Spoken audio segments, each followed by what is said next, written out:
take 1 more minute, then we can start. We have around 29 participants. So let's take 1 more minute and then we can start the introduction.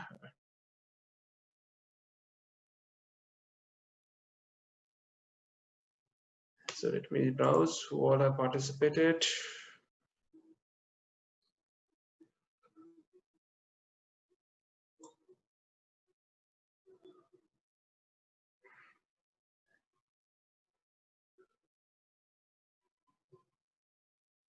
I'm recognizing some of the names of my students here, including current students. So welcome. Thank you all for joining. And we're going to be starting very, very shortly. Thank you for your patience. Thank you. Okay, so I think we can start now. Welcome all. Welcome to today's session of Corporate Innovation Forum. We'll definitely like you to be on board. So now 34 participants has joined and still we are counting on more. I would request everyone to be on mute, and whatever questions are there, you can post it into a chat window. So we will take the questions. We will have around 2 intermittent break to answer the questions. So before we move on to our eminent speaker, let me give a quick introduction about the Corporate Innovation Forum. So this forum has started with a very informal way, I can say, WhatsApp group, where people were practicing the innovation in different industry in India has come together to with a clear intent, how can we share the knowledge and build up a thought around the companies. So right now, all the innovations, and this is a new emerging field where there is a lot of knowledge shares. Whatever the knowledge comes in one company is getting evolved, but there are many verticals which has come up. So how can we cross-pollinate the ideas and grow as a whole, as a team? So in that, we had a first meetup somewhere in April 2019, and it has been followed by a series of very informal meetups in some cafes around Pune. So it has started in Pune, and then few happens out of Pune also in Bangalore. That's how the journey has kick-started. Then the team has further shaped up and started with a formal meet which happens in somewhere in November 2019 in terms of the innovation dialogue. The friends in Amdocs has hosted. That was our first meetup where we discuss about some of the emerging trend of Industry 4.0. Then the second journey started. We have a multiple series of the meetups. So meetups and new form has started. That is in terms of the innovation dialogue. So till now we have around 4 innovation dialogue, and today is the 5th one. In between, one of our members, Mr. Prashant, who is a master black belt in innovation, has taken a master class. So in this way, the corporate innovation has taken a different shape. We started from a small WhatsApp group, and by sharing the multiple activities, we have built a good rhythm. Moving forward, taking a limitation what we have in the COVID, it has further helped us to evolve. In last few months, we have taken a good initiatives. Now we have finalized the strategy, 3-stage strategy of corporate innovation. On this one is the innovation dialogue. As we are talking, this is one of the vertical. Second is the mentorship, where industry practicing innovators will explore possibility to reach to the mentorship to academia or startups. And third one is knowledge building. How can we create the knowledge which is coming and cross-pollinate to further grow? Because innovation is emerging field. As we know, in the current COVID situation, all are struggling. So it will be a way forward. And right now we are on LinkedIn, on YouTube. I will give a brief about it. Okay, with this brief introduction about corporate innovation, I would like to welcome our eminent speaker, Mr. Eli Itin. Who is the founder and senior innovation consultant in Northern Star Innovation. So introducing about introducing about him. He's a prominent innovation consultant. He's based in Sydney, Australia, and working extensively on international innovation project and supporting the startups. His tier one clients are EY, Merck, Intel, Hero Motors, Nice, Alloy, and Perpetual Australia. And previously, he was in Amdocs, and most of the members are in the today's forum are from Amdocs. He has around 25 years of experience of various business and business marketing and innovation role. He has been lecturing. He is very closely associated with academia also. He's a lecturer in innovation on international conference university at Barlin University for executive MBA program, UNSW Innovation Internship in Australia, and currently he is teaching MIT approach to design thinking in collaboration with Columbia University for product development using SIT methodology. And also, he is supporting on the Diamond strategy in innovation. And personally, I have been his students. I just completed one of his this course last year in 2019. So it's my pleasure to connect back with him and to hear from him. Added to that, he has also been associated with Hero Motors, which is one of the leading automobiles in India. With this, I would like to hand over and welcome Mr. Eddie, and will love to hear from you on your experience. Welcome, Eddie. Wonderful. Wonderful. Thank you very much for that introduction, Raul, and thank you to everyone who has joined us today. Good morning, good afternoon, good evening to you, wherever you may be. We have a very interesting program for you today, very interesting webinar. It's going to be particularly interesting, not necessarily if you are my students, but if I see a number of students here as well, please be aware this is not part of the diploma, so you're not going to be receiving any repeat information. This is a totally unique presentation. We're going to be looking at thinking beyond the seed. So we're going to look at how can you manage innovation in large organizations beyond ideation. A lot of presentations concentrate on ideation. We'll be taking it further. Before we start, and by the way, if you know the answers, please don't type into chat as spoilers. So this is a quick quiz based on NASA's problems and challenges in identifying creative engineers for their space program in the 60s. It was featured in TED on education and in one of the TEDx's by the professor who actually created the methodology. And what happened was that in the late 1960s, around 1968, 1969, NASA was looking for a way of testing creativity. For high creativity of its engineers.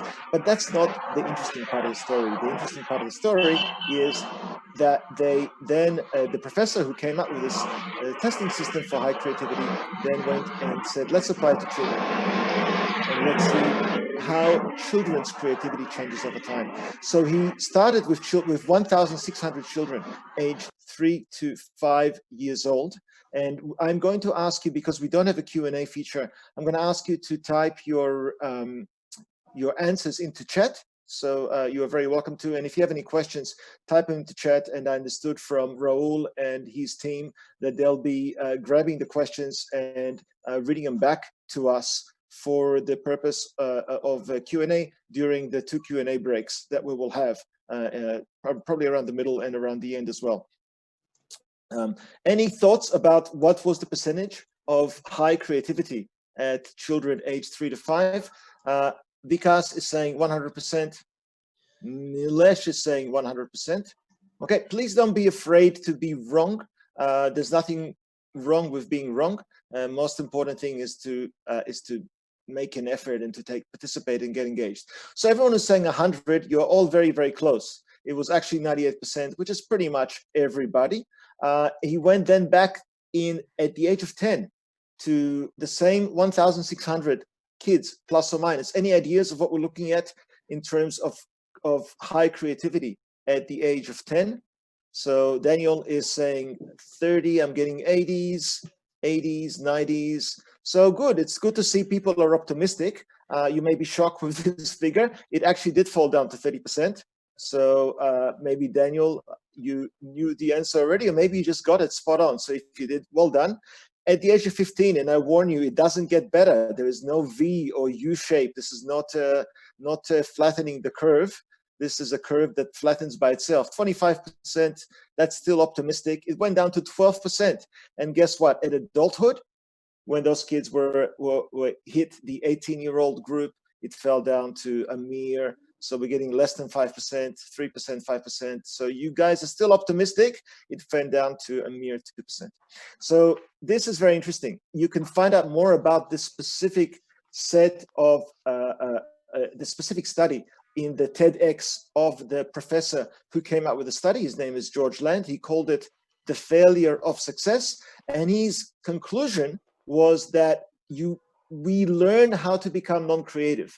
I'll repeat that because it sounds crazy, but we learn how to become non-creative. We start off, most of us, as highly creative children, and over the next 15 or so years, we become a lot less creative. Any thoughts, by the way, of why this happens? Anybody wants to just suggest what is the cause that they believe the main cause for hitting and lowering children's creativity so much? Any ideas? Thoughts are channelized in education. Yes. Mindset is curtailed. Correct. The truth of the matter, unfortunately, is that it's predominantly the education system. The education where kids mostly are, it's structured. And what is it structured about? It's structured to get one thing from you. There's one way of testing your level of learning and your level of intelligence, and that is how you answer the question. So they look at the answers, and you better give the right answers. You better give the same answers as are expected, or you will fail and you will not be able to proceed to the next level and to university and to a good job. And that's how this education system knocks creativity out of us. Unfortunately, the good news is that it's not on loss. The good news is there are tools out there, just like we can go to the gym, even though during COVID we can't go to the gym, but in theory we can go to the gym, or we can exercise in our home gym to get our muscle tone back. We can do the same thing with creativity. There are best practice structured approaches that allow us to take our creativity back and then turn that creativity into innovation. And that's really crucial. And that's what we'll be looking at today.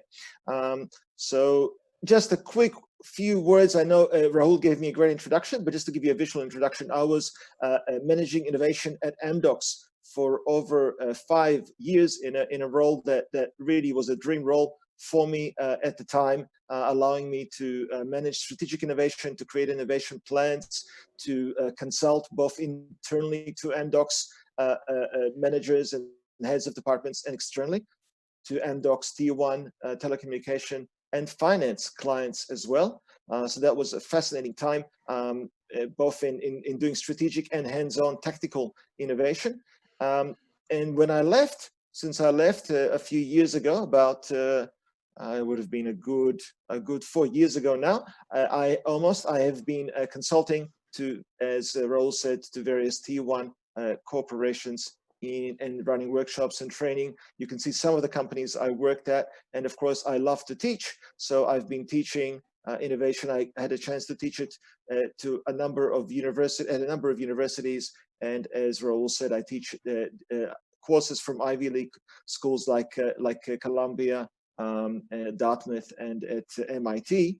And I also had the chance of teaching at Israel's MIT for their MBA program, and teaching Israel's Air Force Innovation Unit through a Tel Aviv University program, which was fascinating because the Air Force is the leader of innovation in Israel. I wouldn't be surprised if the Air Force is the leader of innovation in India as well, but that's just a guess that I'm making here. All right, agenda today. We're going to be looking at the following. So what is innovation culture? How do we move from creativity to innovation? And when it comes to innovation management, who, why, and how do we manage innovation, especially in large organizations? We're going to have a number of polls just to check your, in terms of engagement, to check what's happening in your companies and what's happening with you in terms of innovation. And if you have questions, do type them in. I will not probably be able to answer them immediately, as I said, but we'll definitely ask we got Raul and his team taking down the questions so that you can read them back to me. We will hopefully have time for Q&A in the end as well.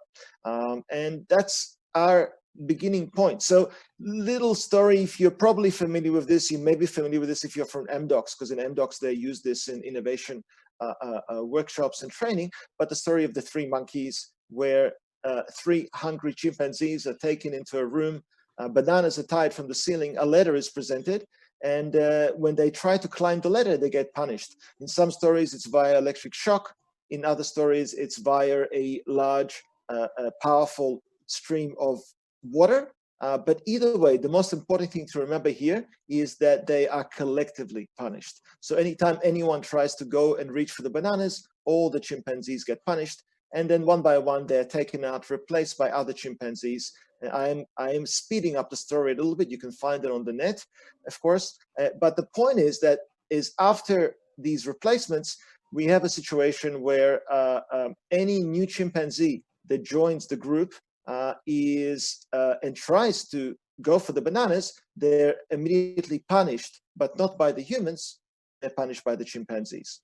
Okay, and you have chimpanzees who never went through the water punishment, who will punish any new chimpanzee who tries to get the banana. And if you ask them, right, you say, "Excuse me, Mr. Chimpanzee, why are you beating up the new chimpanzees who are trying to get the bananas? Why aren't you going for the bananas yourself?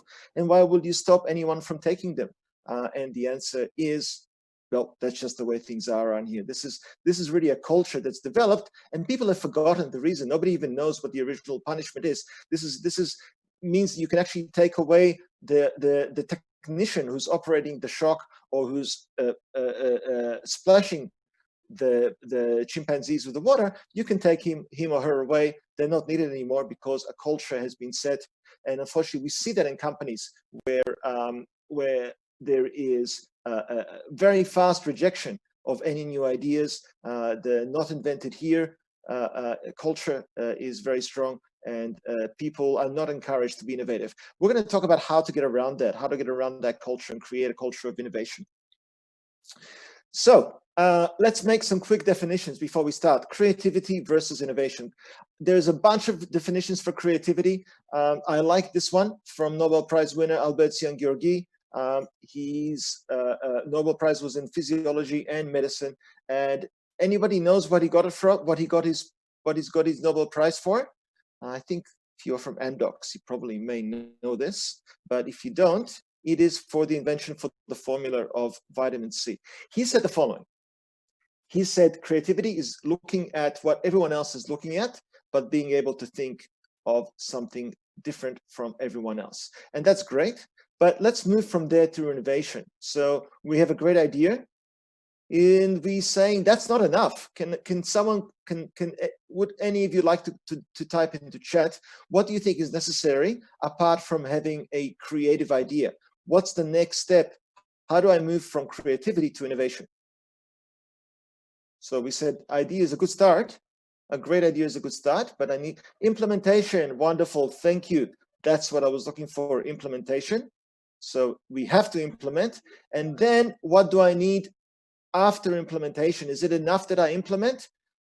What should the implementation lead to? It should provide benefits. Very good, very good, very good. So I'm glad people aren't saying just profits or just commercialization or just revenue. The term we'd like to put emphasis on is value. And the reason is that and by the way, it can be consumer value, like Raul is saying, but it doesn't have to be. It can be value for other stakeholders. Those stakeholders can be employees, right? So you can have innovation that allows employees to work better and more efficiently and create more value themselves. That would be great. It can be value for the environment. So it could be, it doesn't have to be in a purely commercial situation. It can be for not-for-profits. It can be in government. It can be in NGOs. That's the most important thing to remember, is we create value. Unfortunately, or fortunately, whichever way you want to look at it, most people like to put a dollar mark. I've got some unmutes. Gwari, if you can please remute, please. It's just that I'm getting background noise and it's hard to concentrate. So please just check yourself. I am getting some noise in the background. Thank you, I appreciate that. All right, so now we've seen what innovation is. It's taking creative ideas, implementing them in order to create value.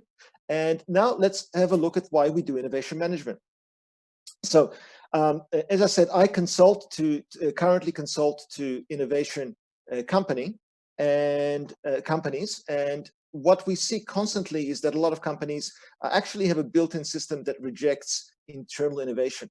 They think that the best way to get innovation is externally. It's through M&As, mergers and acquisitions. It is through creating accelerators and bringing in startups. It is through buying startups. And my answer to that, I can probably get some kind of music if I use one hand, right? And this hand represents open innovation.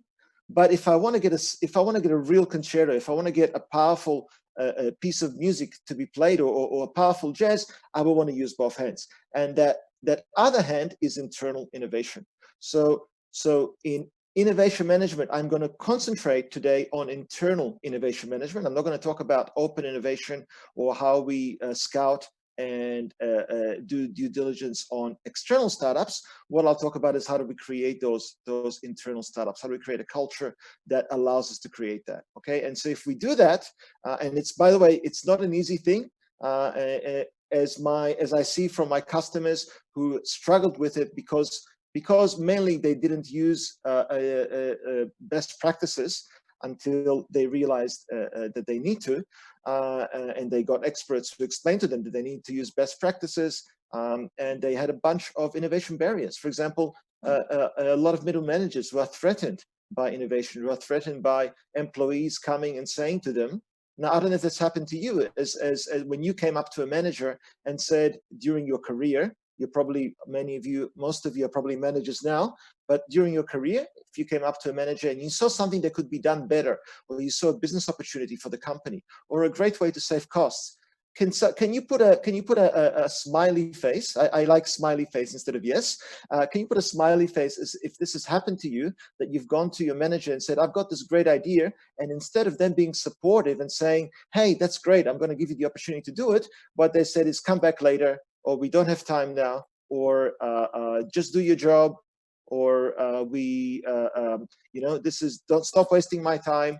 It's happened to a lot of people. I can tell you right now, unfortunately. And one of the reasons this happens is because the people that you speak to, they have a very clear directive. That directive is to meet their deadlines and to meet their goals. And the way they're going to do that is to get you to just do your job and nothing else. So if you come and say, I would like to take part and bring these innovations forward, they don't see that as a good thing for the company. They see that as a threat to their own ability to meet deadlines and KPIs that they have, which is why a good innovation management system will not fight that, but understand that and create ways for employees to go around the barriers that often are created by managers. And we'll talk about some of those ways. So we want to do that. We want to understand what those barriers are. We want to go around them, because often you can't, it's very hard to fully remove them. And most importantly, we want to give the skills and capabilities. I don't know if anyone here has done any interesting extreme sports, or maybe scuba diving, or any kind of sport really. I would assume that at some point you've taken at least one lesson. If you've done a scuba diving course, you definitely would have taken much more than one lesson. But whatever it is you've done as a sport, if you want to get good at it, you've taken lessons. It's the same thing with innovation. If we want our employees to be productive and give innovative ideas, we must provide them with the skills and capabilities for training. L&D department becomes very important for an innovation manager to work with. Organizational development in HR becomes a very important partner. In fact, creating partnerships and understanding that you're not working alone, but you're working with other members of your organization and other managers to create innovation is crucial if you want to be a successful innovation manager. You have to create a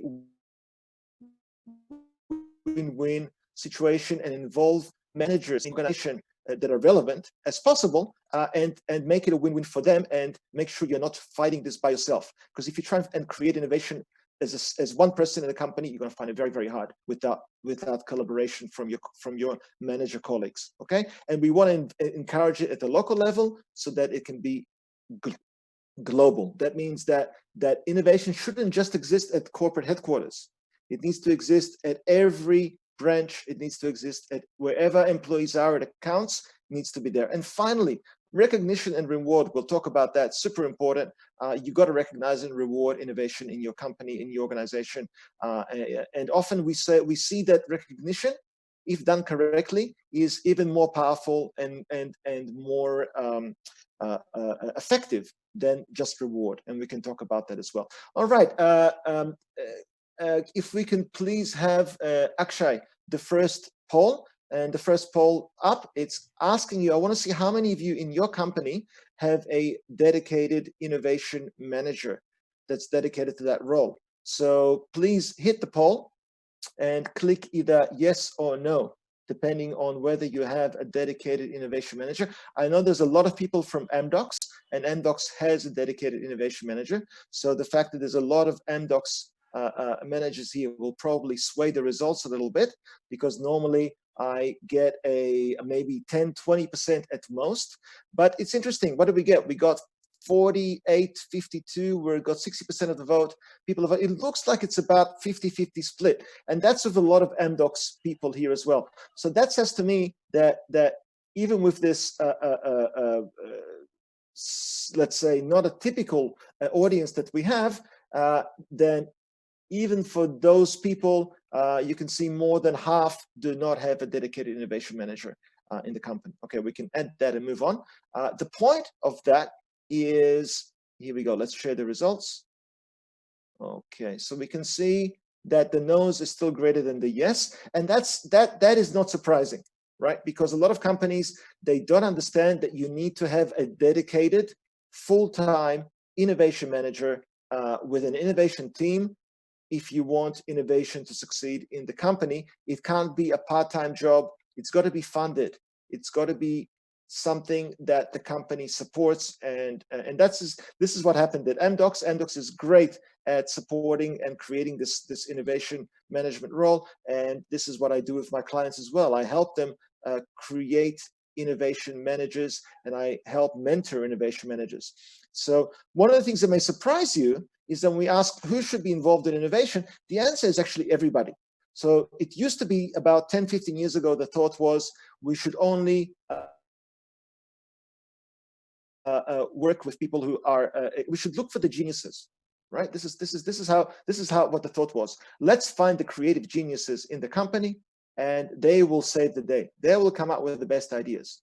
So guess what? That's not the approach. And in Japan, they understood that, because back in the mid-60s, when there was the quality revolution in Japanese automobile manufacturing, starting with the lead manufacturers of cars in Japan at the time, what they realized is that no matter what your job is, you should be concerned about quality. So not only the quality engineers should manage quality, but anyone from the cleaners all the way up to the CEO should take part in contributing to quality. This is the revolution that happened in the last, I would say, about 10 years ago, that's been happening in innovation management, with the realization that everybody needs to be involved. So what does that mean? It means that the management, and I'm talking about senior management, plays a very important role. This is the top-down role that they have, and that's to provide funding for internal VCs, so that VCs don't spend money just on,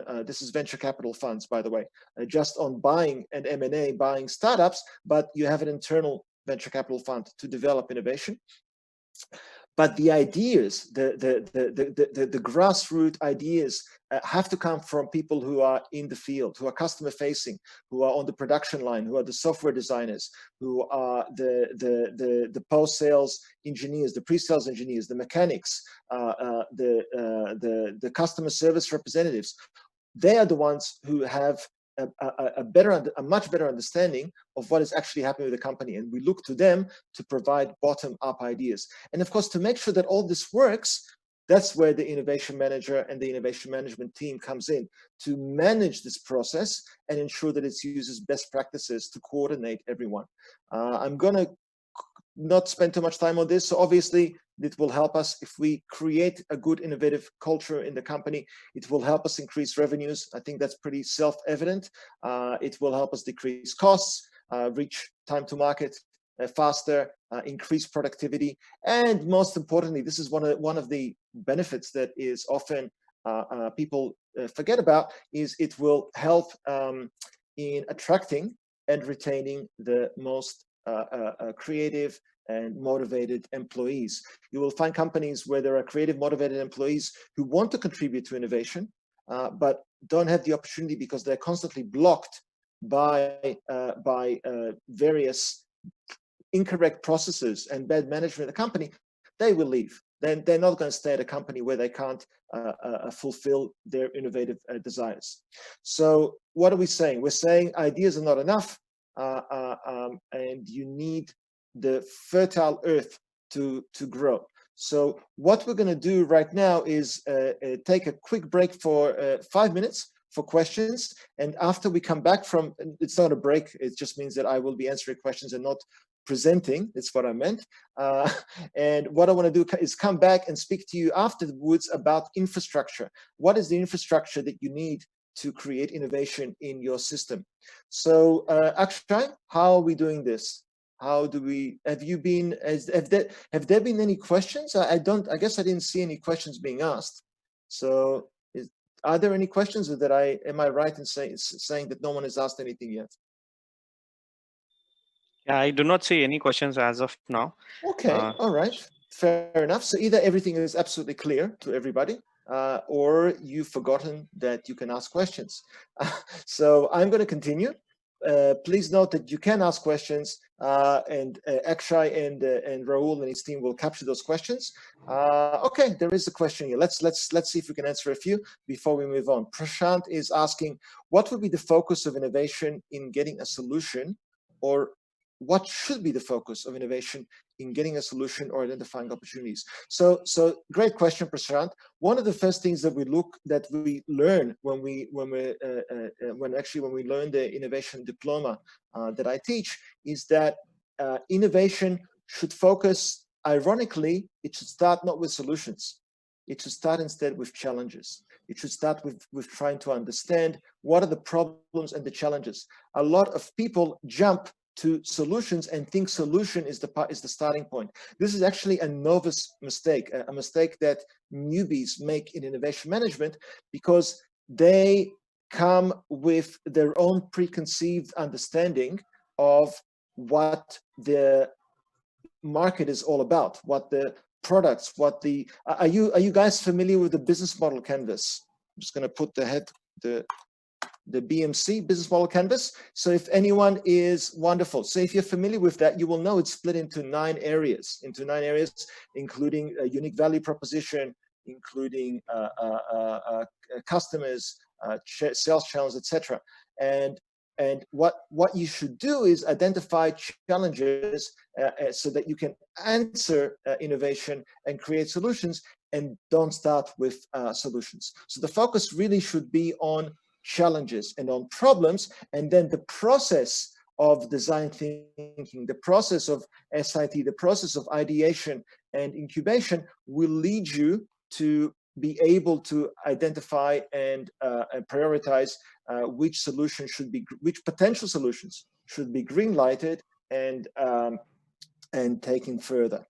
Question from Daniel: how can you circumvent a fixed mindset? Wow, so that's for another lecture. It's not easy, and one of the things that we do to circumvent fixed mindset is we use constraints. So SIT, for those of you who are not familiar, you can look it up. It's one of the courses that I teach from Columbia University. SIT has got some great tools for circumventing fixed mindsets, and it does that through creating artificial constraints. With COVID-19, what we saw is we don't actually need to create artificial constraints, because we have a very real constraint that was created, unfortunately for us. but if you want to reach interesting ideas and break, we call it fixedness. We have structural and functional fixedness, and maybe at some point we can do an SIT talk and talk about that. It's a very powerful tool. So there are best practice tools to overcome that, absolutely. Sharang, how to prioritize while innovating? We will talk about that, and I will talk about the gateways for prioritization and how we prioritize during the innovation process. So good question. Nilesh, any recommendations for relearning creativity? Yes, so I actually have a big argument with my colleagues who teach other professors of SIT, whether you need to make people creative again, which is what a lot of my colleagues say. I am a dissenter. I don't think that you have to turn people into more creative people. And this may seem like a contradiction to everything I said, but this is what I mean. If you give people tools to come up with creative solutions to challenges, to wicked problems, to areas that the company is struggling with, then it doesn't matter whether deep inside their heart they can now draw better and they can dance the ballet, or they can sing or paint a picture or do other things that we associate with creativity. That doesn't really matter, because what we're aiming to do is allowing them to challenge their assumptions and come up with creative ideas and creative solutions, which we can then turn into innovation. And that's a really important distinction that I wanted to make. So not critical to people to become creative, critical for people to know how to use creativity tools to come up with creative solutions. It may sound the same, but it is actually a fine distinction between that. Okay, Prashant, in less experimentation, is an impediment to innovate unless you try out? How would you know that it works? So if you haven't read it yet, I strongly recommend Prashant and everyone else to read the Lean Startup. This is the Bible for the iterative approach and the approach of validation. It's written by Eric Ries. It's available on Amazon. I don't get any percentages of sales, so I have no interest, but I'm still recommending it. That's a great book to show you the iterative method for validation. So experimentation, you call it experimentation, I call it validation. You can say through experimentation. It's very important, and it needs to be planned. And if you look at any of Eric Ries's lectures or read a little bit about the Lean Startup, you'll understand how that validation or / experimentation is applied. I'm probably going to take maybe one question, then we move on, because we still have quite a bit to go through. And then I will ask the team to capture the other questions, and then we can come back to them later. How to sustain the transformation post implementation of the innovation idea? So depends what you mean by transformation. If you're talking about transformation to an innovative culture, which I assume is what you're saying, or maybe you're talking about how to ensure implementation. I'm not sure, Sayali, but I will assume that you're talking about sustaining an innovative culture so that you can continue. And the way to do that is actually very, very, it's not complicated, but it requires you to have professional innovation manager, or at least an innovation consultant working with the innovation team. It requires you to have centralized innovation manager, and basically it requires you to create an innovation culture like we do here. If you have that in place, then you're not dependent on any one idea, but instead you're actually doing this as a continuous workflow. So the other questions, gentlemen, please capture them, and I will come back to them afterwards. All right, so let's have a look at how we do this. So two things. One is, what is the innovation, what are innovation tools and programs, but they must sit on an innovation infrastructure. Let's quickly have a look at infrastructure. I'm going to probably run through these because each one of these is a topic by itself that we could easily spend an hour talking about each one of these topics. They're that important. So this is obviously a very high-level introductory approach. Infrastructure, some of the most important things is that you have upper management support. We already discussed the importance of C-level management in supporting innovation. The innovation manager, no matter how good he is, he or she cannot do this by themselves. They need to work with others. Please have a look just to see that you are muted. If you're not muted, I'm getting some background noise. So please just check yourself and mute yourself if you're not muted. So we use innovation champions. These are volunteers that spend maybe half a day a week being the liaison. So they're crucial for infrastructure. Having a portal and not trying to capture ideas on Excel and manage ideas via Excels and emails, but having actually a professional portal. We used Q Markets when I was at Amdocs, but Q Markets is not the only portal. And by the way, at Amdocs, we actually created our own portal and innovation campaign management system about 15 years ago, simply because nothing was available. Now there are dozens of systems available, and you can find comparison of them on the net. Gamification. So for those who are not familiar with gamification, I'm assuming you are, please look into it. It's a really powerful tool.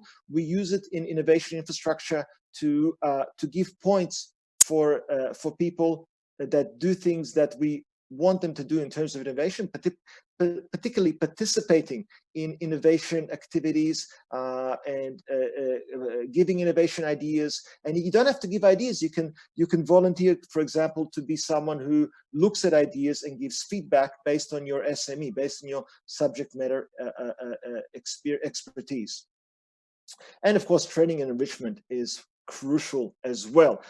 Based on a survey that was done by Recalibrate, which is a company that I had the innovation group with it, and it's an Indian company. 58% of innovation training is actually directed at managers and above, and that's another classic mistake, that managers get a lot of innovation resources thrown at them, whereas really you want your lower level workers to get trained up, because they're the ones.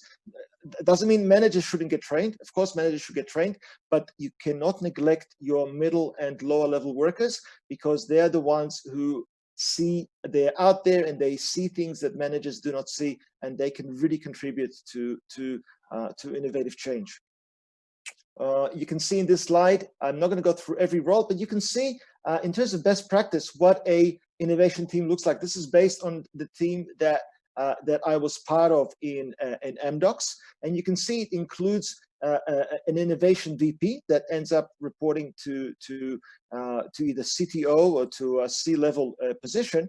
But you also see that it's got a dedicated marketing manager. It's got both internal and open innovation. It's got academic collaboration. It's got incubation. So this is really the Rolls-Royce team, I would say. A lot of companies maybe just have an innovation manager, but that innovation manager is very limited, especially in a large organization.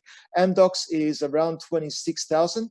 Hopefully that will not become 25,000 in the next few weeks, but Amdocs is 26,000 employees, and you really need a strong, dedicated team like this. It's not enough to have one person.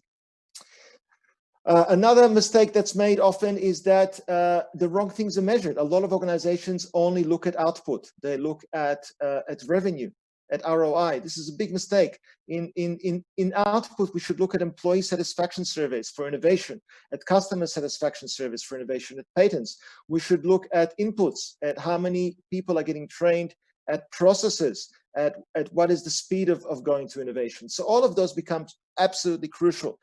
And I see we have reached our second poll, and I would love to know how many organizations that you belong to track the matrix in innovation. Akshay, could we please put up the poll? So take the next 20, 30 seconds, please, to answer the poll. And the question is whether you are tracking in your organization, whether you're tracking innovation matrix. And that becomes very crucial, as we said, not only to track the matrix, but to make sure you're tracking them both at the input, process, and output level, and not just at the output level, as is mostly done. All right, I can see that, again, it's about half-half. I suspect that because we have predominantly many people from MDocs, and MDocs, of course, tracks matrix and innovation, that sways the result, because as you saw in the previous slide, over 62% of organizations that were surveyed do not track either quantitative or qualitative innovation. So I'm going to just quickly share the results because we do have a lot to move on. So yeah, about 60-40, I would say, if there wasn't so many MDocs people, or if there weren't so many innovation managers here, and you had a different kind of crowd that was more representative of non-innovative managers and not innovative companies, which is unfortunately the norm, you will probably have the majority saying no and the minority saying yes. But good to see. Good to see that at least here about 60% do track. All right, so last thing I want to speak about in infrastructure is reward and recognition. Very important. There is so much. This is also each one of these slides could be a 1 hour a webinar presentation by itself, because they're so important to get right.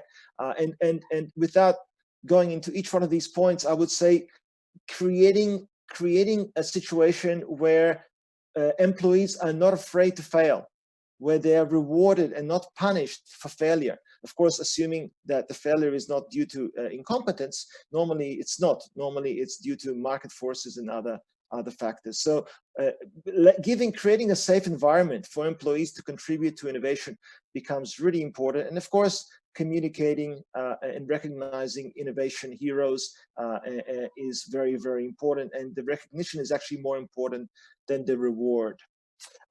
We probably have about, let's see, 12 minutes left, and then maybe have 5 minutes more for questions.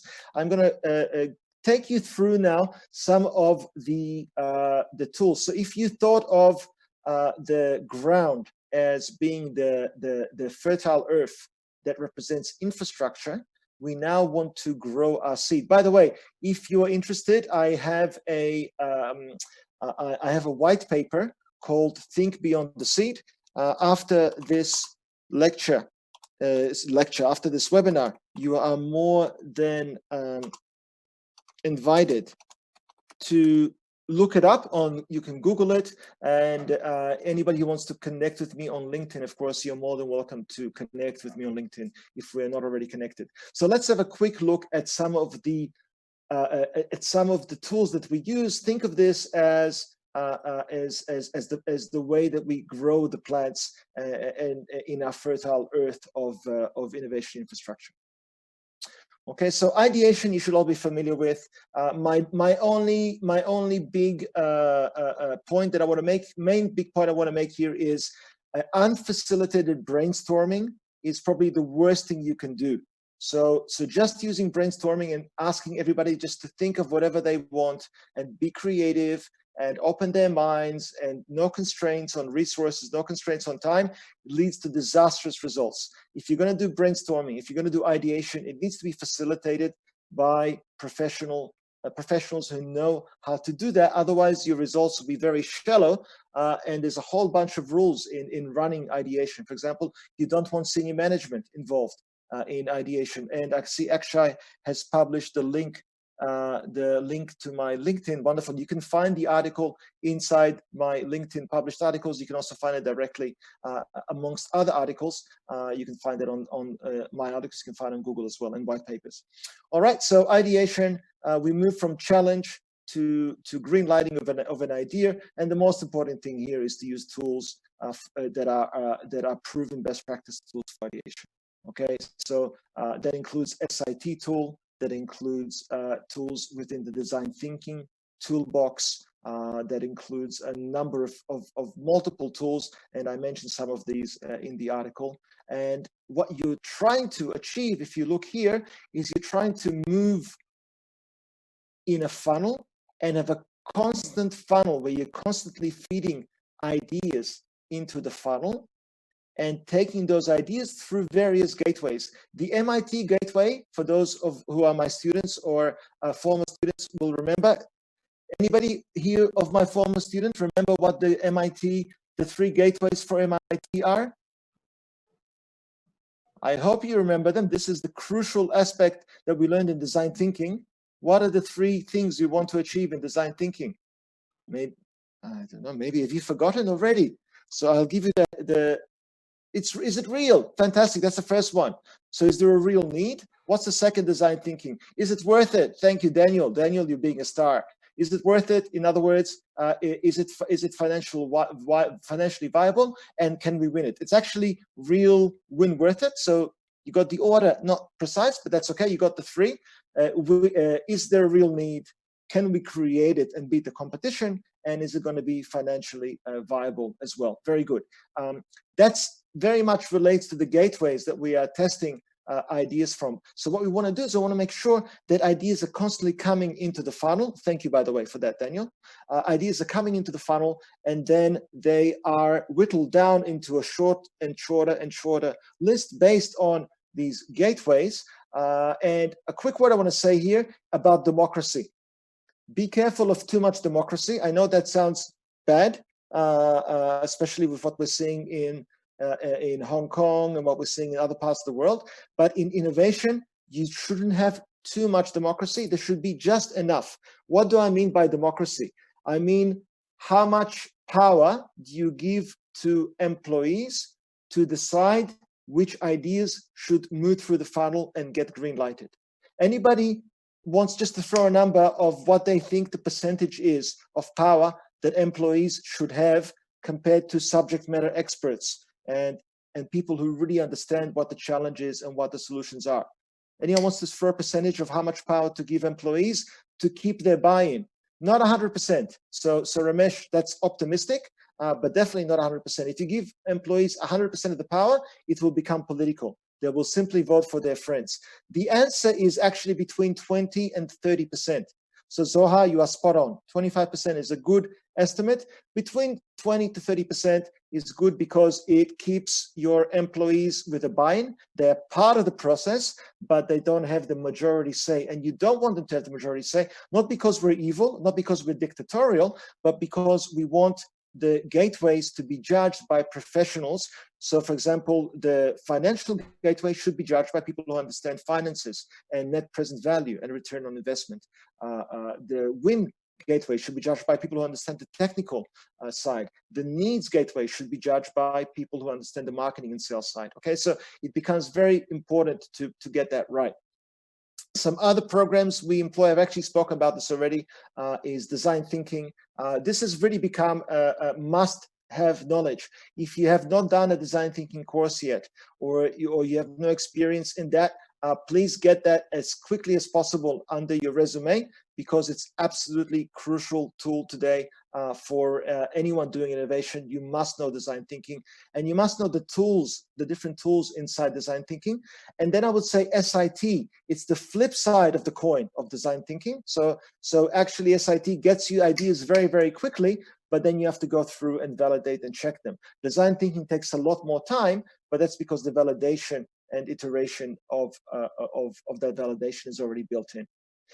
There are lots of other things we do along the funnel, and the great thing is that what we want to do is we have multiple competing tools at each part of the funnel. So for example, you can have for creating the final shortlist, you can include pitch days, you can include hackathons. Actually take you through the whole process, and marketplace events where people display their ideas, and we did that, by the way, when I was at Amdocs. We would give people first monopoly money and then e-money to invest in different ideas, and we would then look at how much people are investing compared to each team, and that would be a factor in deciding which ideas to go with. And of course, patents, very, very important. If you're in technical or engineering or any kind of company or biochemical or anything where patents are important, make sure that your employees understand about patents and don't waste the opportunity to generate patents. That's something that unfortunately happens. There's terrible examples out there of some great business ideas that were not patented, and then they were just copied by unfortunately often by Chinese companies, and the people lost any market share that they had. Okay, if you're not familiar with this, I'm not going to explain the full concept here, but hot housing is probably one of the most important things that I want to briefly mention, because hot housing, this is developed by British Telecom, by the way, I think about 10 years ago. It's the bridge between green lighted ideation and implementation. So it's about taking and making sure that the team that's going to implement actually didn't just win a competition and get green lighted, but post competition that their plans and business decisions and priorities are checked by real experts. So hot housing is a very important bridge. And you can see, based on the survey, over 65% of companies responded, this is back in 2017, said they had no incubator program and no way and no knowledge of how to move from ideation to incubation. And that's really one of the biggest problems that we see. Okay, we're almost finished. Poll number 3. So what I want to see is, based on the tools we spoke about, Akshay, if you can put that up, can you tick any of the tools that are employed within your organization, so that we can see which tools, if any, are employed in the place that you work. So you should be able to select that, and I can see wonderful people have started voting. Very good. And what do we have? Design thinking and hackathons are leading here, very interestingly, and yet people also do marketplace events, pitches, and use an innovation management system, which is great to see. But design thinking is, but again, I don't know how many of the participants are from MDocs and how much that is tipping the point, but I hope it's not just because of that, and that these tools are used. But you can still see, for example, in 1/3 of companies, design thinking is not a widely used innovation tool, and that's very sad, because it should be. So keep that in mind. And I know that this session is being recorded and probably will be available, and I'm sure maybe Rahul will say a few words about that afterwards at the very end. But then you can go back and look at these and look at the various tools. All right, so that's the results, and hackathons win. But again, be very careful with just doing hackathons and just doing ideation campaigns. What I saw, unfortunately, is for a lot of companies, they do what we call innovation theater. They don't have a program, they don't use best practices, but they know that hackathons look good. So these companies run hackathons, but they don't support it with anything. It's just a hackathon. There is no vision, there is no post-hackathon a process of implementing the best ideas into prototypes and validating them. So any one of these tools by itself is not very useful. It's very tactical. If you want it to be effective, you have to take a strategic approach. And a strategic approach says that it's going to be, each of these tools have to be used within a strategy. Okay, so I think we're almost done. I just want to give you a couple of examples before we finish, and then maybe we'll have time for a few more questions. This is actually, I couldn't say it before, I am actually allowed to say it now. So this is from MDocs.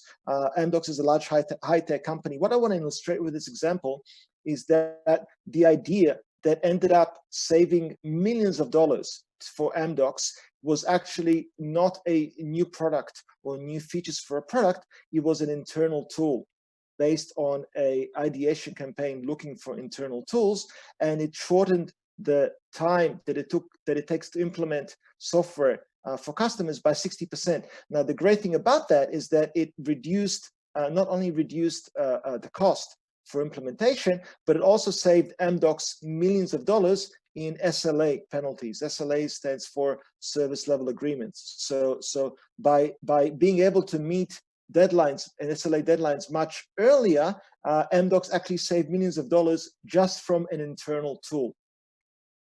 So in summary, we looked at infrastructure of innovation. We looked at the programs that sit on top, and we understood how important it is to use best practice. We have about 5 minutes, from what I understand, left for questions. And let's have a look. I'll start with the first one, and the rest you can repost into the chat window if you want. So Ali, I can take up the questions. I can ask the consultant questions. No problem. Yeah. So I'll just ask. You know what? I can see the ones I can see. I'm happy to answer. Yeah. We can save that time. If there's anything that is not typed in and you've captured it, let's have a look at it afterwards if we have time. So from Sharank, does the strata will change when innovation goes beyond the threshold? I'm not sure what you mean by strata will. Are you saying does the strategy change when innovation goes beyond the threshold? I'm not sure what you mean by going beyond the threshold. The strategy. That's the strategy. Okay, Yeah. Wonderful. I'm not sure what you mean by going beyond the threshold, though. What threshold are you going beyond? Actually, the threshold in which we can't decide actually whether this will work or not, like the MIT 3 gateways, it will change or not. As you said. I have to say I'm not fully understanding of the question. I will, if you could type more, please just type some additional information. But if you don't meet the gateways, maybe that's what you're saying.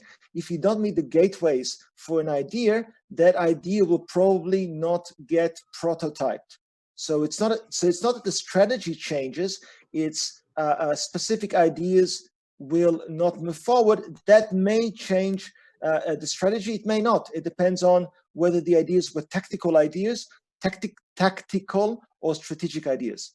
Prashant, is three-box strategy propounded by a professor, not you just devoted Vijay Gavidrajan from professor to Mr. I'm sure he wouldn't be happy about that. He's one of the leading professors in the world, but that's okay. We'll forgive you for that, Prashant. Is it the right approach? It's definitely a great approach. It's based on the three-box strategy. It's taught. I teach it as strategic innovation.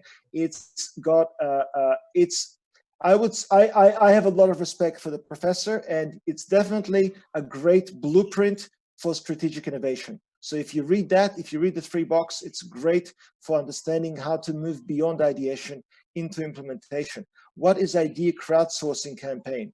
An idea crowdsourcing campaign is when you tell your employees, sometimes your customers, that you have a specific challenge. You define that challenge really well, and you say, I'm looking for ideas that will help me solve that challenge. And then you move of course, a good innovation manager using best practices will not just ask employees for ideas, but will provide employees with training to come up with relevant and good and well thought out ideas that are well scoped as well.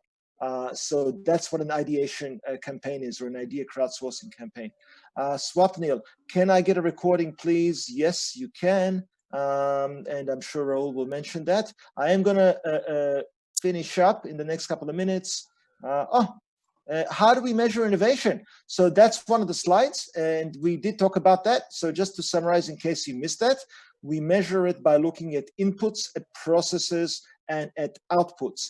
And each one of those levels, inputs, processes, and outputs, has its own KPIs and relevant KPIs. And you are more than welcome to listen to the part where I explain that and to look at that slide, because I go into a lot of detail in explaining it. And measuring and creating a baseline for innovation is absolutely crucial if you want to succeed. And more importantly, innovation, let me just leave you with this concept. Innovation, this is what I tell my customers that I consult with. Innovation management, it's a minefield. When I was at MDocs, until about 6-7 years ago, when a certain very capable lady called Daphne came into the role of VP, they were changing innovation VPs every year, because nobody could hold that position, because there was so much pressure on that position to show management, senior management, that there was progress being made. So if you are looking just at ROI, you're going to fail, because your internal startups in your innovation will probably not provide you with great ROI in the beginning. So you have to know how to show success. And my page is great for innovation managers, because you can see what non-ROI KPIs are relevant, both at input, process, and output level. All right, maybe we'll take one last question and we'll finish up. Kekti is asking, per your experience, what's the biggest challenge you face bringing out insights for people and making them innovative? So I think I will tell you that my biggest challenge has actually been not with people. It's been with management that is very comfortable, whose belly is full, who gets very high pay, and as far as they're concerned, everything is great. And they're disconnected from customers, they're disconnected from suppliers, from partners, and they earn large amounts of money, and they think they know everything because they've been in the company for 20 years. And unfortunately, it's very hard to explain to those managers that they need to do internal innovation. Because as far as they're concerned, everything is great. What they don't realize is that the big boat that they are driving or sailing is actually about to fall off the waterfall and fall off into the cliff. So that's really my biggest challenge. And the final question is, in your opinion, how innovation priorities will change post-COVID-19? That's also easily a separate webinar, how innovation priorities will change. But all I can say is that it will force innovation to be speeded up. That's one of the main things we have seen. It's not so much the priorities, it's the speed and the process at which things happen. All right, wonderful. I think we're good. Raul, do you want to quickly say a few words? First of all, let me say thank you to everybody who joined. Thank you for staying for extra 8 minutes. I apologize for going over time. Unfortunately, I'm happy to do another hour, but we are limited for time. So thank you all for joining. Thank you for wonderful questions.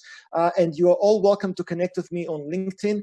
And if you want to carry on the discussion afterwards, you're welcome to do it as well. Raul, it's back to you. So thank you. And bye from me from now. Okay. Thank you, Mr. Eli. It was a great session, and we have learned a lot from you, definitely starting from the creative insight and the journey of innovation. Few things which I really like is the innovation consultant is the mindful field, mind field.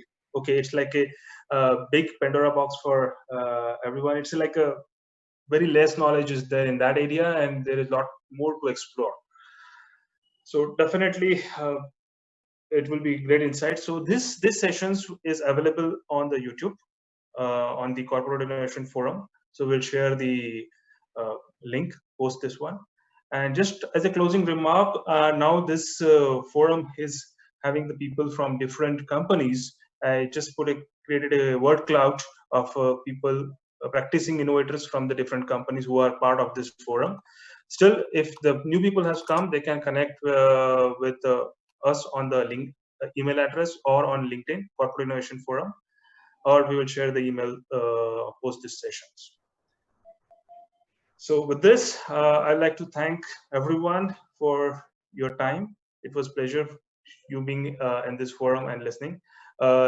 More sessions is planned as we go ahead of different topics. This is a proactive action done to gain the knowledge or to have a cross-pollination of the ideas around it. And I'm fortunate to be part of this forum. Thanks, Eli. Thanks, everyone. Thank you. Bye-bye. Okay, bye-bye. Thank you, everyone. Have a good day. You too have a good day and be safe in this COVID situation.